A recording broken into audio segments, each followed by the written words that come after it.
Thousands of women go on holiday every year, looking for sun, sea, and sometimes romance. A growing number even marry a man they've met abroad. And as soon as I saw him, I just fell in love with him. It just was a whirlwind, and I was just so smitten with him. And then spend months getting them a visa. It took me about 14 months to get him into the country. They spend a fortune on their new partners. I was pretty horrified when he arrived with one suitcase. I thought, wow, he's expecting me to just buy him a whole wardrobe of clothes. But then discover they may not be the only woman in their new man's life. This is the actual email that he was sending out to hundreds of women. And shortly after their new husband's visas arrived, each of the 4 women in this documentary were left wondering if they were the victims of a scam. He received his British passport on the 5th of December. By the 31st of December, he was booking tickets for Egypt Air to get out of there.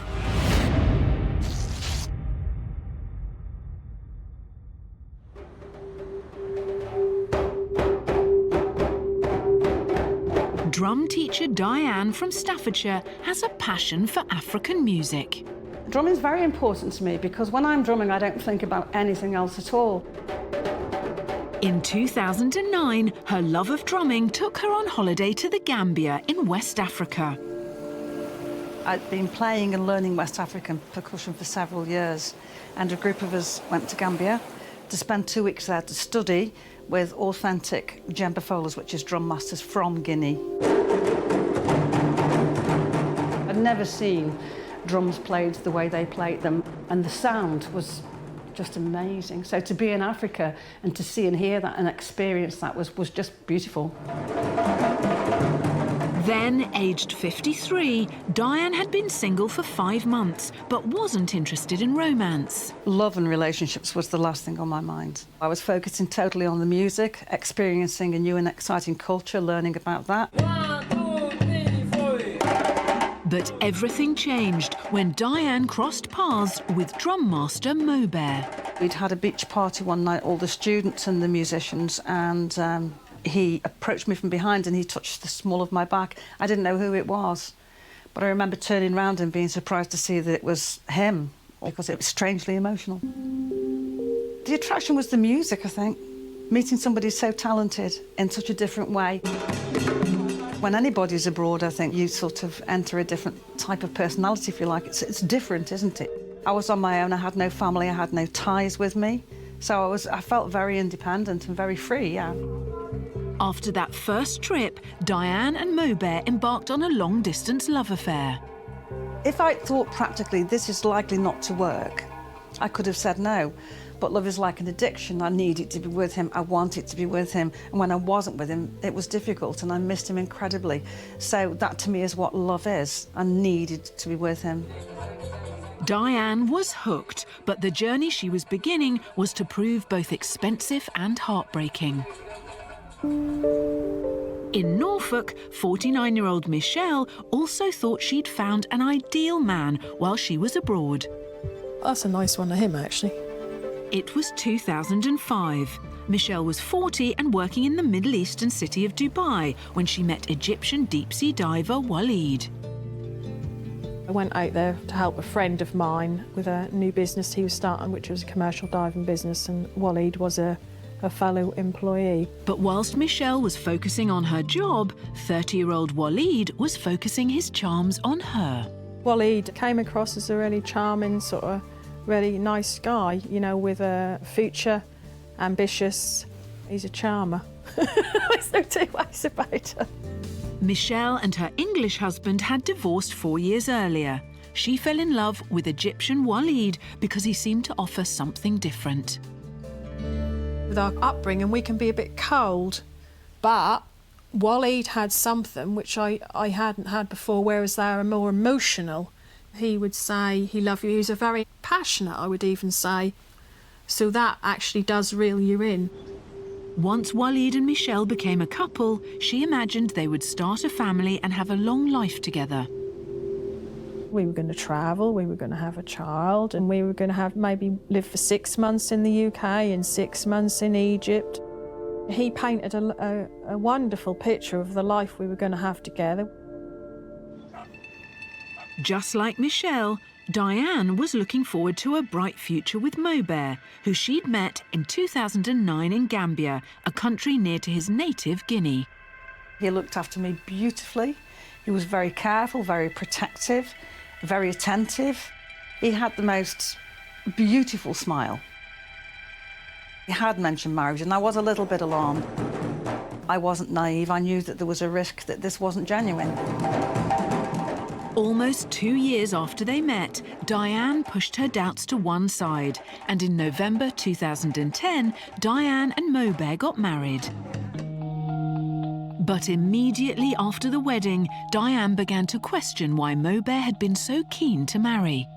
We got back to the hotel and I noticed a change almost that quickly. He was celebrating with his friends, really, and he wasn't celebrating marrying the love of his life or the future in that. He was celebrating his achievement. He'd married a European woman.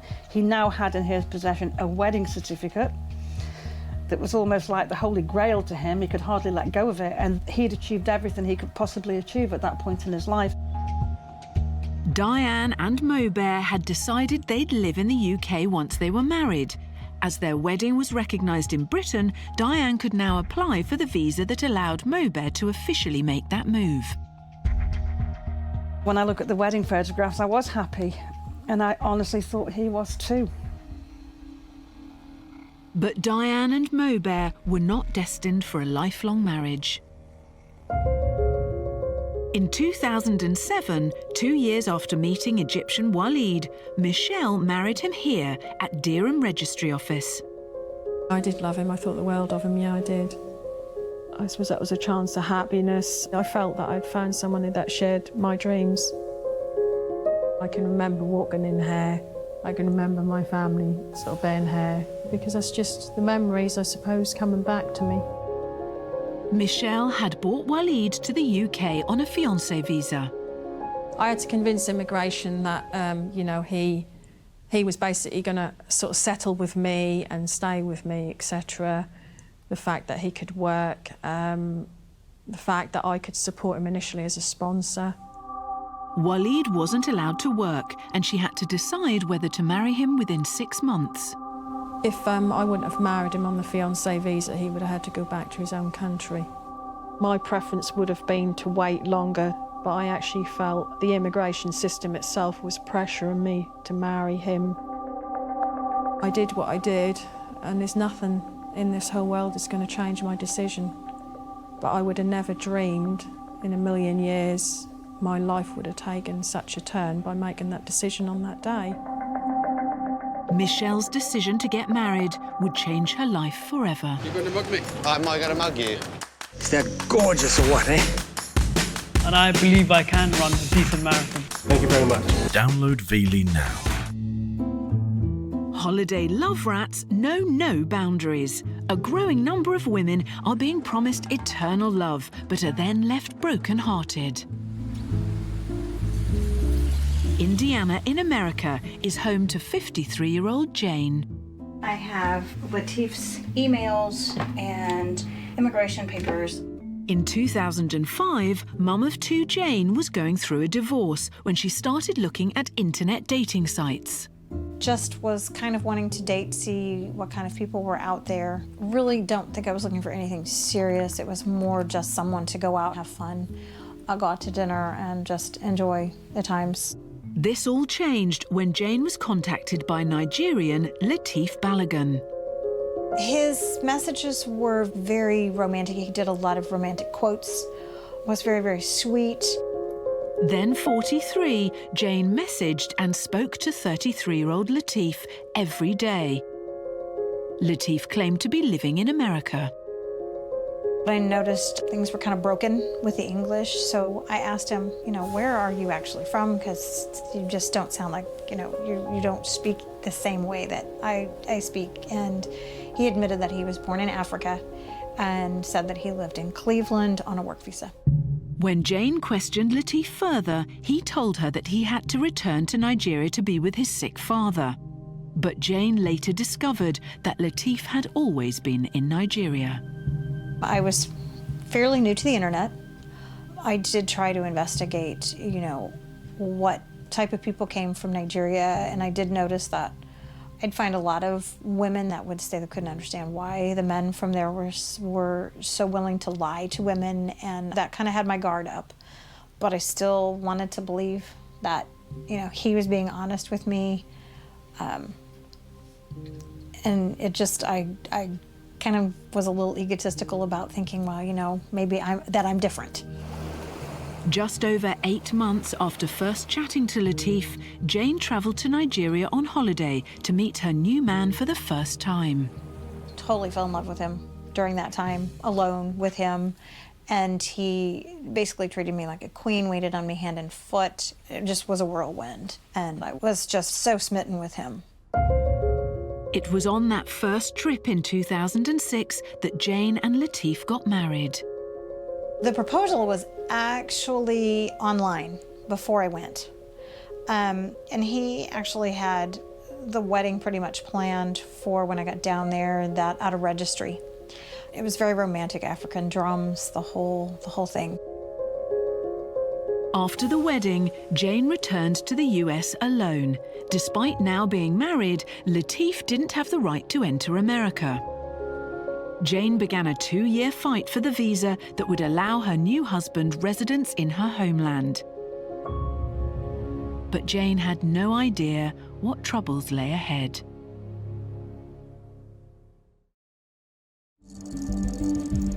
"64-year-old Patricia lives in the Midlands. She suffers from acute osteoarthritis and rarely goes out. In the autumn of 2011, Patricia was feeling lonely and decided to join a dating website. I was looking for love. I was looking for somebody who I thought I could really love. 29-year-old Monda Mesni from Tunisia got in touch. When he was messaging me, it was exciting because I thought I'd found the person that I wanted to spend the rest of my life with. This was Patricia's first time on a dating site, and Monda seemed to offer everything she was looking for. When he first contacted me, he was all lovey-dovey. He started telling me he loved me when we'd been talking about 3 weeks, and was asking me to go up there for a holiday.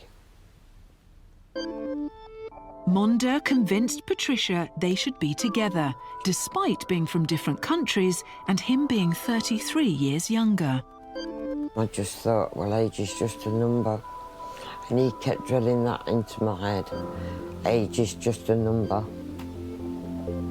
As long as you love each other, that's all that matters. It made me feel good because he was younger than me. And I thought, well, I can still pull men at that age, you know what I mean? And it just made me feel good. Despite Patricia's crippling disabilities, within 6 months, she took a holiday to Tunisia to meet Monda. It was love at first sight. When I got to the airport in Tunisia, he was there waiting for me. And as soon as I saw him, I just fell in love with him straight away. Monda seemed to feel the same way. I'd been there about 5 days, and he said to me, he says, right, let's get married. Let's do it. I was thinking to myself, I love the guy, So I thought, go for it. But Patricia's dream of a long and happy life with Monda was about to turn into a nightmare. When I look at him now, I think to myself, what a fool I've been. I feel as I've been used, abused, and I made a right fool of myself.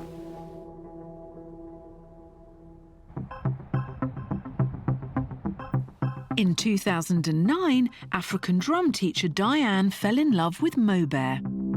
After nearly 2 years, they married in Gambia before beginning life as newlyweds in Diane's Staffordshire home. Almost immediately, money was an issue. I was pretty horrified when he arrived with 1 suitcase. I thought, wow, He's expecting me to just buy him a whole wardrobe of clothes and has no concept of money. Diane had paid for Mober's visa application and was supporting him whilst he looked for work as a musician. It was very difficult financially, and it caused a lot of problems. He hadn't earned enough money to really contribute to our lives in the household, and when he did earn money, he didn't want to give me any of it. After paying for everything for 3 years, as well as sending gifts and money to Mober's family in Africa, Diane said she'd spent thousands of pounds, almost all of her savings. He went to Guinea again in 2013. I couldn't afford it, so I managed to get enough money together for him to go. When he went, everything changed. I had Skype calls from him and he would say, "Don't contact me," which was very alien to me. He always kept in touch, and I said, "What do you mean, don't contact you? You're my husband, what's happening?" Mober stayed in Guinea for 3 months, but just a few weeks after his return, Diane found a letter in Mober's luggage, which seemed to prove he was planning to end their marriage. It's a description of how to apply for citizenship without having to be in a marriage any longer. He, of course, said, "I've never seen that piece of paper before in my life," and refused to acknowledge that he knew what it was and was not prepared to tell me who'd written it. And you can imagine my shock at finding that. Awful. Because musician Mober had now been married to Diane and resident in the UK for 3 years, he could apply for British citizenship. He knew that after 3 years of being in any marriage to a British person, he could get British citizenship, which would entitle him to travel throughout Europe freely without a visa. After discovering the note, Diane confronted Mober. Even with me, as patient as that being, he knew time was running out. So, eventually he decided to hole himself up in this spare bedroom and live in here, basically. I remember during those days, I was sitting downstairs and he came down and sat on the stairs halfway down, and he just sat on the stairs playing with his tablet. And I remember feeling strangely, desperately sorry for him. Yeah. And I said, why are you sitting there? Come down. But he didn't, he went back upstairs then. But it was so sad, and it was almost like a cry for help, really. And I'll never forget that. The relationship was over. There was no turning back, he knew that. He knew there was no turning back then. He just thought he'd done everything he needed to do, and he was ready to get his citizenship. And looking forward to it. Probably as excited about that as he was about the marriage. Mober left Diane with his insults ringing in her ears. He said to me in Susu, "Your mother is an unrepeatable word." A terrible, terrible thing to say to me. That was the last thing he ever said to me. No.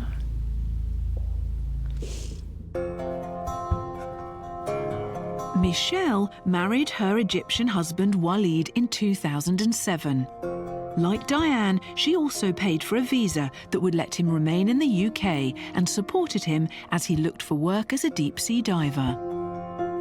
You know, I remember him standing in the lounge one day and he was like, because he wanted this diving course and that, he was really being quite intimidating because he wanted me to get a credit card and because he wanted me to pay for this diving course. So I ended up doing it, and the only reason I did it was because he said he was going to pay me back and that, but there was always a reason in the end through the whole relationship why he couldn't pay it back. Oh my God, there's so much of it. But 4 years into their marriage, and just a month after getting his British passport, Walid bought a plane ticket to Egypt and never came back. He received his British passport on the 5th of December. By the 31st of December, he was booking tickets for Egypt Air to get out of there, to go leave the UK. So that was just that quick. So as soon as he got what he wanted, he was out.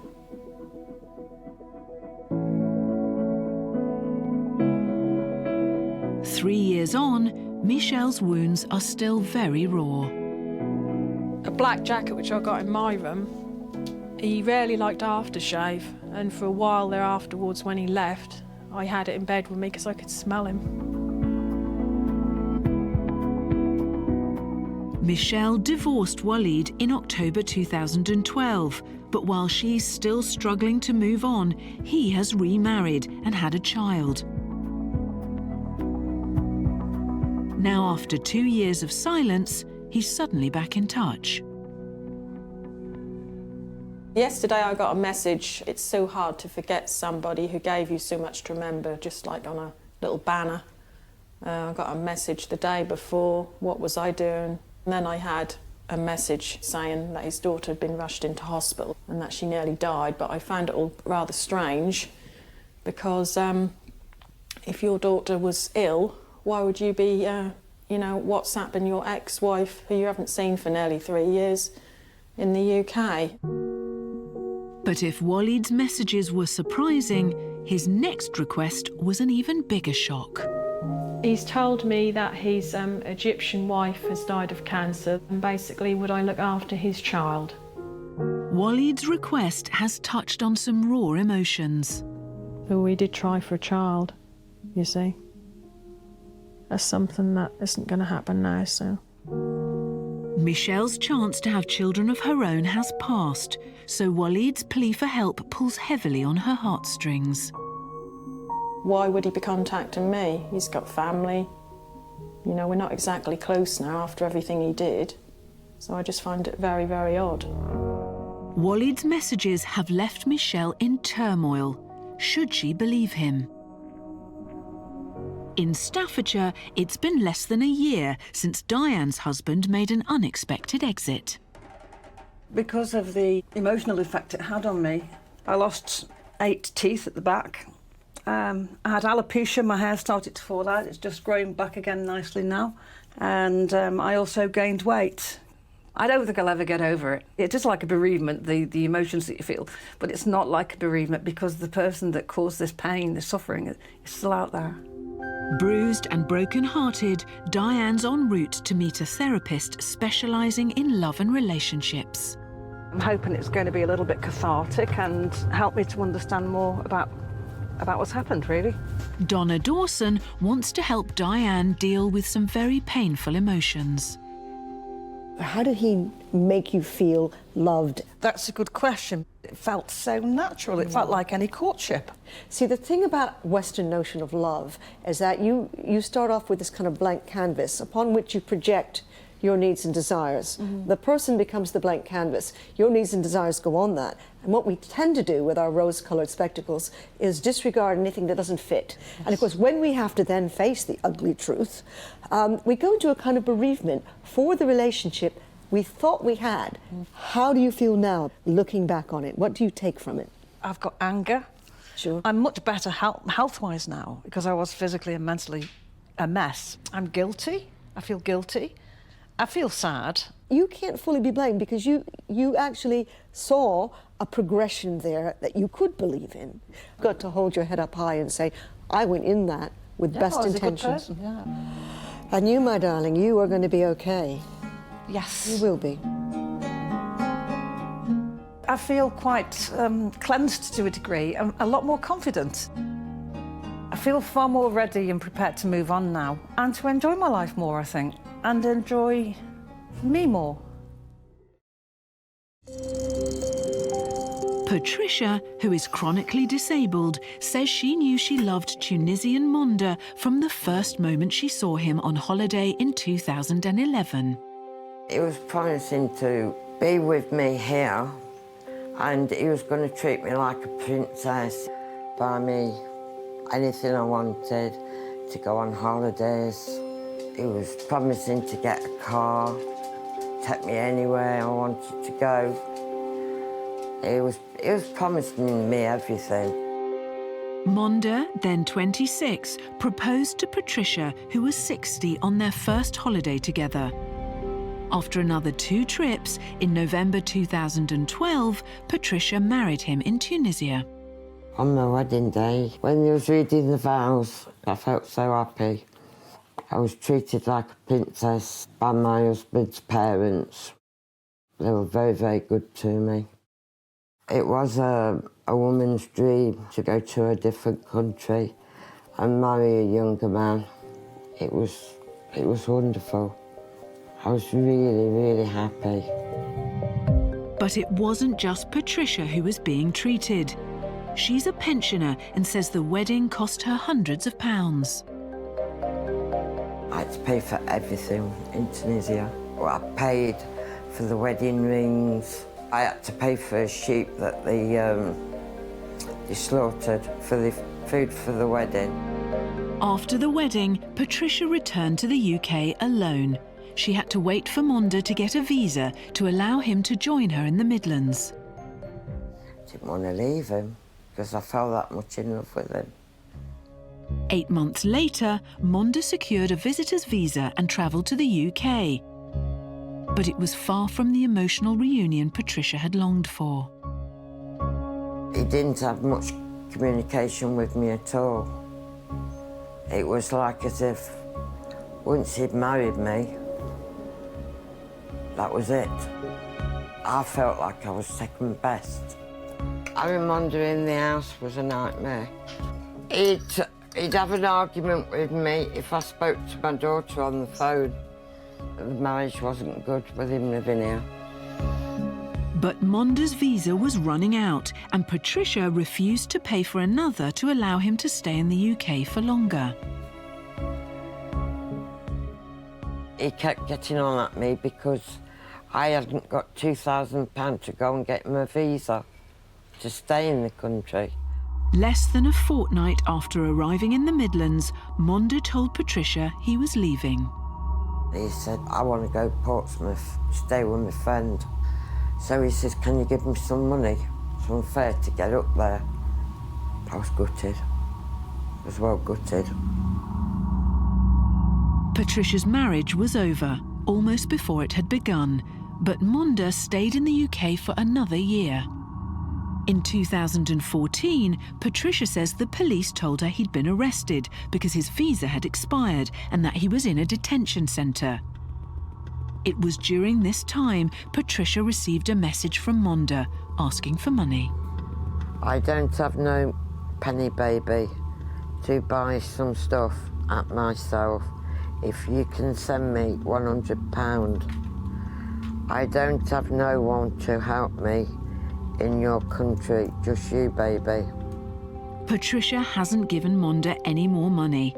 Instead, she wants him out of her life and out of the UK. I just want him to get out of the country and move on with his life and don't have no contact with me ever again. In Staffordshire, Diane's still dealing with the legacy of her marriage to Mobert. He arrived in the UK in 2011. It was at this time that Diane saw evidence making her think Mobert could be in a relationship with another woman whilst married to her. Shortly after Mobert arrived in the UK, he asked me to open his email, and jumping out at me was an email that he'd sent to a lady in Holland. Of course, by this time we were married, and the email was written in English, and it was exactly the same as the emails that he used to send to me that were promises of love and devotion. They were tools, you know, they were grooming tools, if you like. So I challenged him about it and said, this is a love letter, you know, to this lady in Holland. And of course he denied it and said he didn't write it, it wasn't him, because that's what they do. And I had to take it on the chin, really, because by that time we were married, the commitment was made, he was here in the UK. But Mobert was in contact with more than just one other woman. He had lots of conversations with a Guinean lady who lived in Italy, and I questioned that frequently. Diane also received an apology from a woman in Wales who said she was addicted to Mobert.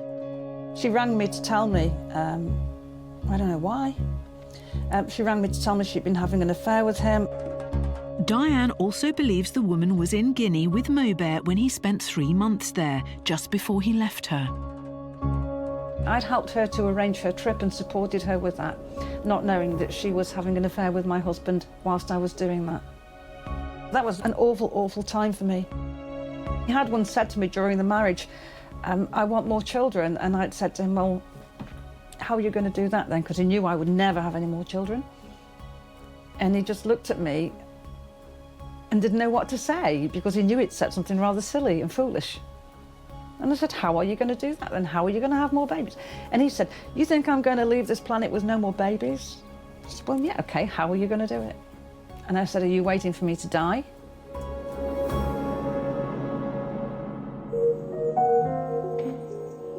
Michelle's ex-husband is playing on her emotions.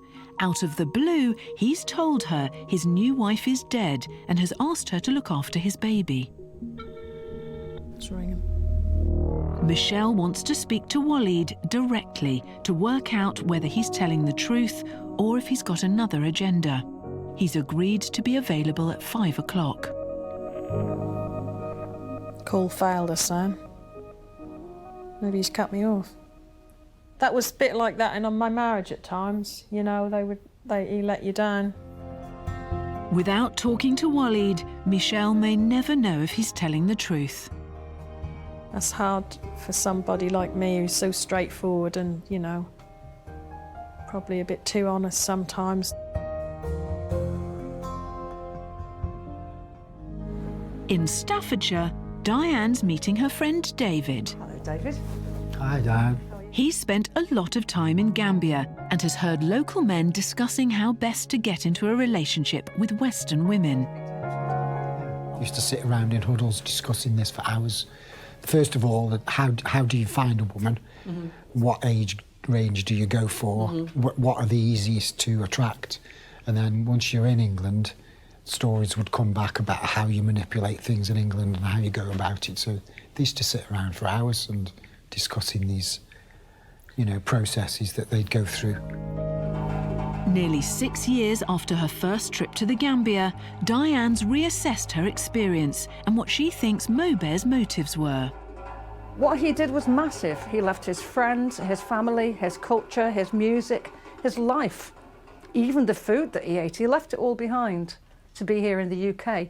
Not as I thought to be with me, but to be in the UK, hopefully make a good amount of money to send home to build a house for his terribly impoverished family in a third world country and to care for them and look after them. And that was his aim. I always thought that it was me, but looking back, it wasn't. In Norfolk, Michelle is also counting the cost of her marriage to Waleed. He left a shocking surprise. When he left, he said, don't open my bank statements and my credit card statements. So I smelt a dirty big rat straight off. So I opened them. Waleed left debts of over £9,500. Oh, it's just so much here. This one, £3,281.85. Oh, 6309, which was, I think, was connected with his phone contract. Then I got stuff to do with doorstep debt collection notices. The bills are in his name, but Michelle is still affected.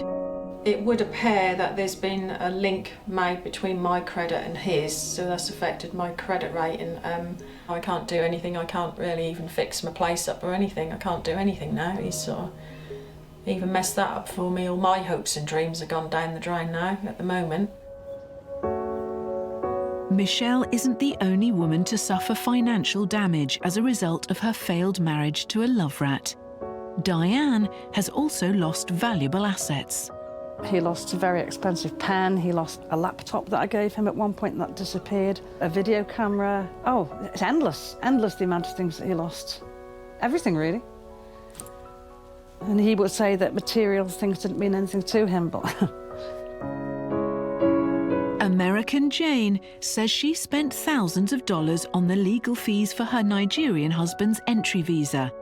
But less than 8 weeks after Latif legally arrived in America, Jane made a startling discovery.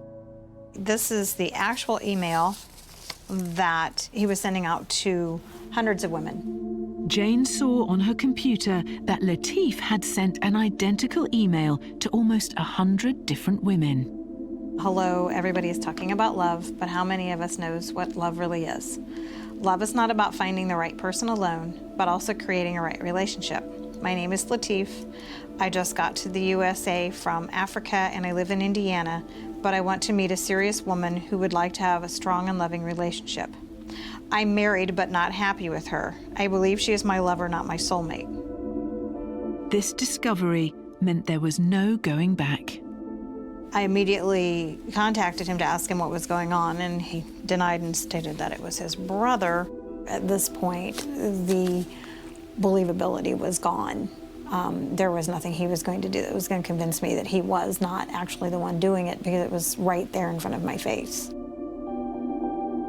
It was very devastating. It was a case of, I really can't believe I fell for this the whole time, and that I fought family and friends for 2 years. And you find out that, no, he really was lying the whole time. Jane made Latif leave and filed for divorce. But despite now being divorced, Latif can legally remain in the US for at least 10 years. Angry. Oh, I was so angry that I'd spent this much time and this much money to bring him here, for him to have lied the whole time. Was just awful. Just an awful feeling. Michelle's world was turned upside down when her Egyptian husband left just a month after receiving his British passport. Motivated by her sense of injustice, Michelle has started a campaign called Stop UK Marriage Fraud to help people who feel they were fooled into fake marriages. I couldn't do that to anybody, and I'm going to do whatever it takes to basically raise awareness in the public domain and tell people what's going on. Thank you for coming down today.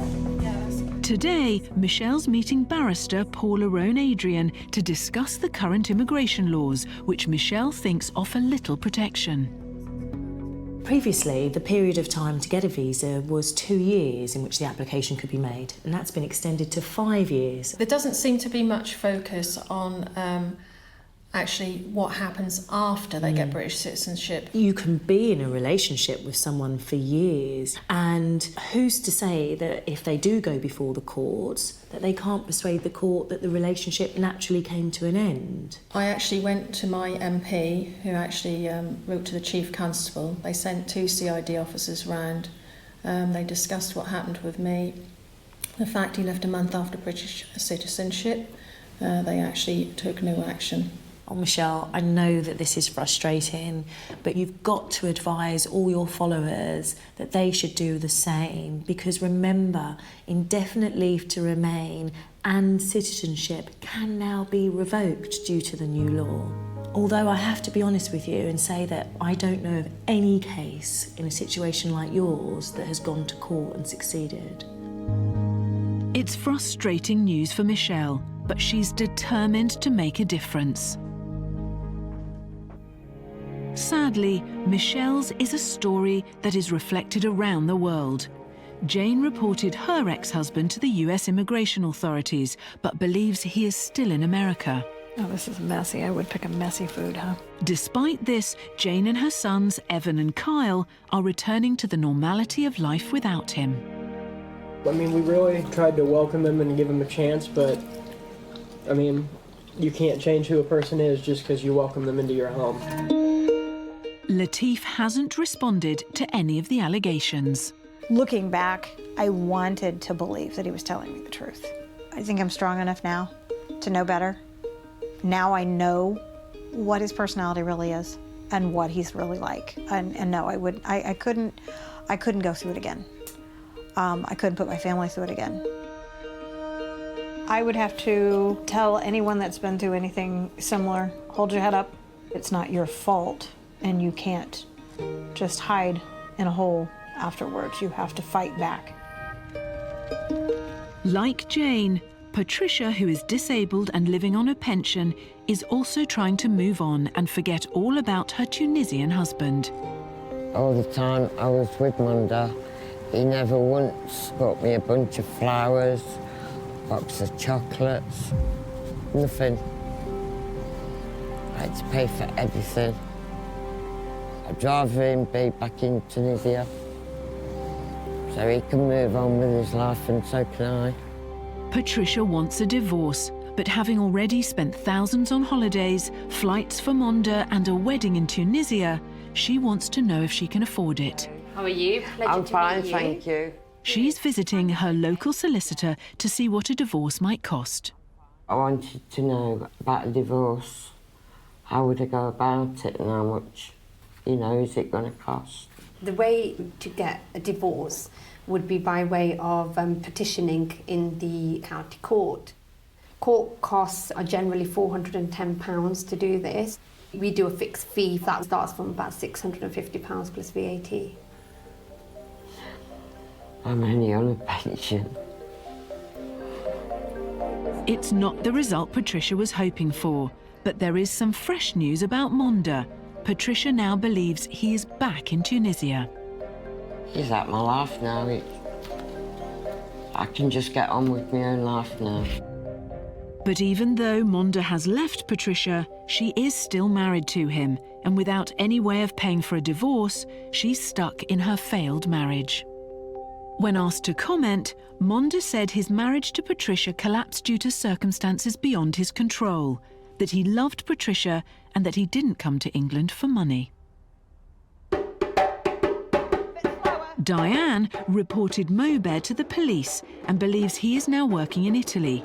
Despite her failed marriage, she has rekindled her love of African music, but has come to a damning conclusion on her decision to marry Mobed. I made that decision based on what I believed to be the truth. I made that decision based on the fact that we were in love, based on the fact that we had a future together. And the foundations of that were all lies. So that sort of relinquishes me of some of the guilt and responsibility I in the past have taken on board. Mobed has been sent these allegations, but hasn't responded. We also contacted Michelle's ex-husband, Waleed, who hasn't told us his side of the story. 5 months after Waleed renewed contact with Michelle, she doesn't want to allow her husband back into her life. She may have longed for children, but she has decided Waleed will have to look after his own baby. I got no sympathy for him whatsoever. I think he can rot in hell. But the little girl, I feel sorry for. If she's not got a little mum, her mum, I feel sorry for the little girl. Not him, no. Nothing for him. No, he deserves all he gets.